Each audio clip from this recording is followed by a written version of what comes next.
উনি আমার সরলতার সুযোগে আমার সাথে অন্যায় করছে। অনেক দিন যাবতীয় এই প্রতারণা চালাই গেছে। আমি রাষ্ট্রের কাছে সুষ্ঠু বিচার চাই।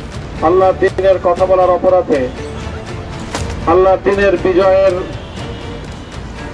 ঝান্ডা এবং চেতন উড্ডীন করার আমি ফিরে দেখতে চাই আল্লামা মামুনুল হকের গ্রেপ্তারের আগের ভিডিওটি, জীবনের যেখানে তাকে গভীরভাবে ষড়যন্ত্র করে তাকে হেনস্থায় স্বীকার করেছেন। তিনি বারবার বলেছিলেন আমার একটা বউ, কিন্তু তারপরে কেউ তাকে ছাড় দেয়নি। শত ভিউয়ার্স, তিনি সবকিছুতে নির্দোষ প্রমাণ হলেন, কিন্তু এতটা বছর যে তার জীবন থেকে চলে গেল, এটার দায়ভার কে নেবে? তাকে মুক্তি তো দেওয়া হলো, নির্দোষ প্রমাণিত হলো, তাহলে এখন তার জীবনে যে এই দিনটা গেল, এতদিন কষ্ট, রাহাজারি, রিমান্ড, এগুলো কোথায় গেল? আপনারা তার মুক্তি পেয়ে সবাই খুব খুশিতে আত্মহারা হয়ে আছেন, কিন্তু বন্ধুরা আপনারা কি এই বিষয়টা একবার ভেবে দেখেছেন? কেউই ভেবে দেখলেন না।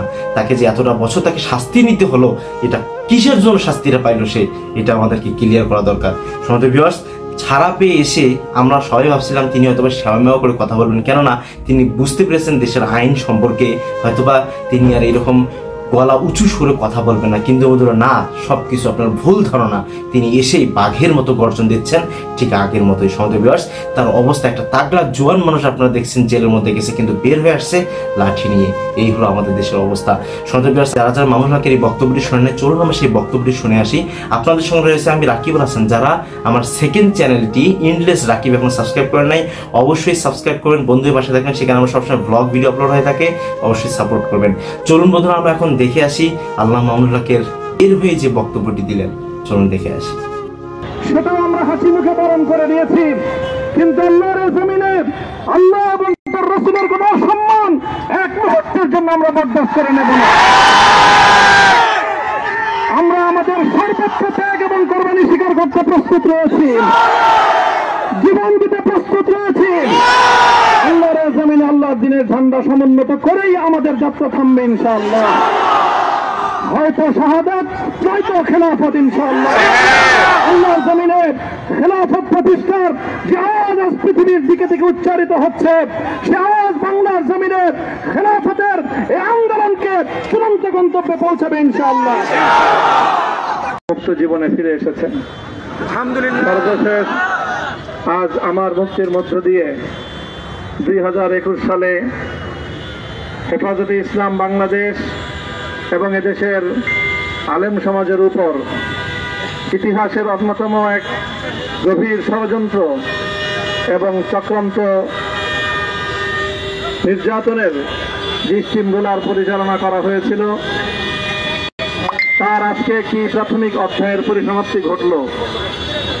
আমরা স্পষ্ট ভাষায় বলতে চাই, আমাদের উপর জুলুম করা হয়েছে,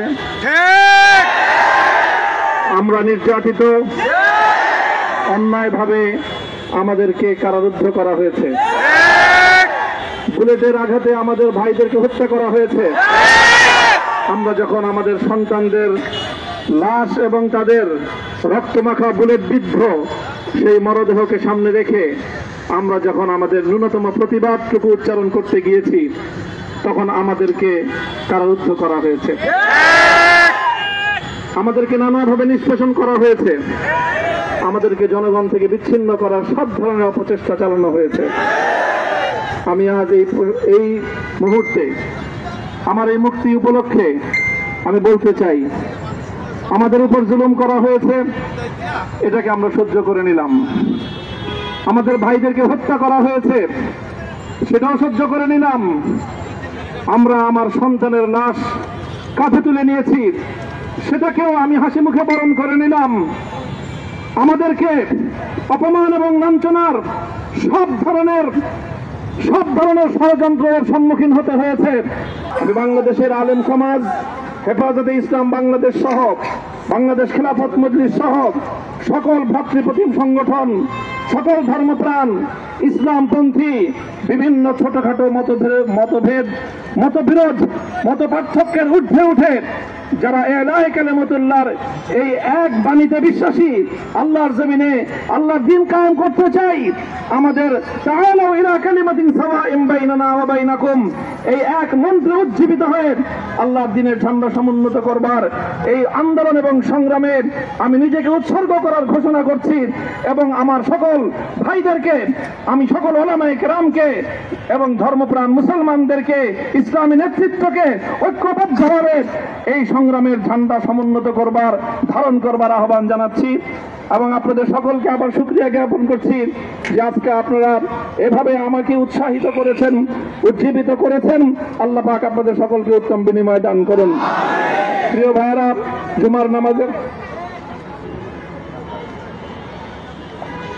জুমার নামাজের একেবারে ঠিক আগ মুহূর্ত, এখন সব মসজিদগুলোতে জুমার প্রস্তুতি চলছে।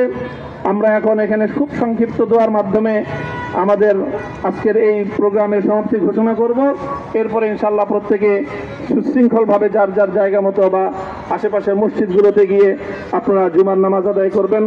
আমি আবারও বলছি, আমি আমার আলোচনার শুরুতে কোরআনে পাকের সেই আয়াতটুকু তেলাওয়াত করেছিলাম, হযরত ইউসুফ আলাইহিস সালাতু ওয়াস সালাম কারামুক্তি এবং প্রকৃত যারা অন্যায়কারী ছিল সেই অন্যায়কারীদের স্বরূপ ওনার সামনে উন্মোচিত হয়ে যাওয়ার পর, জাতির সামনে তাদের স্বরূপ উন্মোচিত হয়ে যাওয়ার পর তিনি যে কথা বলেছিলেন, আমিও নবী ইউসুফ আলাইহিস সালাতু ওয়াস সালামের অনুসারী হিসাবে তার সুরে সুর মিলিয়ে, কণ্ঠে কণ্ঠ মিলিয়ে কথাই বলতে চাই, লা তাসরিবা আলাইকুমুল ইয়াউম, ব্যক্তিগত আক্রোশের প্রতিশোধ আমরা কারো কাছ থেকে গ্রহণ করব না।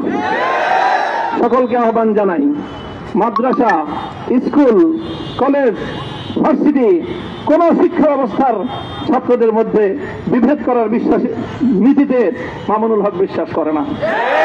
আসো, স্কুলের ছাত্র আসো, আমার মাদ্রাসার ছাত্র পাশে দাঁড়াও, কলেজ থেকে আসো, ভার্সিটি থেকে আসো, তোমরা হাতে হাত মিলাও, ইনশাআল্লাহ দেশের স্বাধীনতা অক্ষুণ্ণ থাকবে। এদেশের ইসলাম এবং হাজার বছরের যে সাধনা সংগ্রাম, সেই সংগ্রাম বিজয়ী হবে ইনশাআল্লাহ। এই জনপদ ইসলাম এবং মুসলমানদের জন্য হাজার বছর ধরে এখানে কালেমার ঝান্ডা সমুন্নত করবার জন্য আমাদের পূর্বপুরুষরা যে সংগ্রাম করে গেছেন, সেই সংগ্রামকেই আমাদের কাঙ্ক্ষিত গন্তব্যে পৌঁছানোর জন্যই আমরণ এক সাধনায় আত্মনিয়োগ করতে হবে। সেই আহ্বান আমি সকলের প্রতি ব্যক্ত করছি। ও আখিরু দাওয়ানা আলহামদুলিল্লাহি রাব্বিল আলামিন। আল্লাহ হিম্মত দান করুন, আল্লাহ আপনার নুসরতকে, আপনার সাহায্যকে আমাদের শামিলে হাল করে দিন। আল্লাহ আপনি আমাদেরকে সাহায্য করুন। আমরা সংখ্যায় কম, শক্তিতে দুর্বল। যারা প্রকৃত অর্থে ইসলামের সৌন্দর্য বুঝতে পেরেছে তাদেরকে আপনারা দমিয়ে রাখতে পারবেন না। আপনারা হয়তো মনে করছিলেন সে বের হয়ে এসে শ্যাওয়া করে কথা বলবে, মানুষের সঙ্গে কথা বলতে পারবে না, এটা তার জলযন্ত্র একটা প্রমাণ। দেখছেন কিভাবে কথা বলেন, তার কথার পেজ যেন আরো বেড়ে গেছে। তিনি শাহাদাত বরণ করতে চান, তারপর ইসলামের সবসময় বিজয় চান। জি বন্ধুরা, আপনারা যারা যারা এইরকম আল্লামা মামুনুল হককে ভালোবেসে থাকেন অবশ্যই আমাদের কমেন্ট বক্সে জানিয়ে দেবেন এবং আপনারা লিখবেন উই লাভ আল্লামা মামুনুল হক। শুনতে পারেন আজকের ভিডিও পর্যন্তই। চ্যানেল নতুন হলে সাবস্ক্রাইব করুন, পাশে আসা বেল আইকনে প্রেস করুন। আল্লাহ হাফেজ।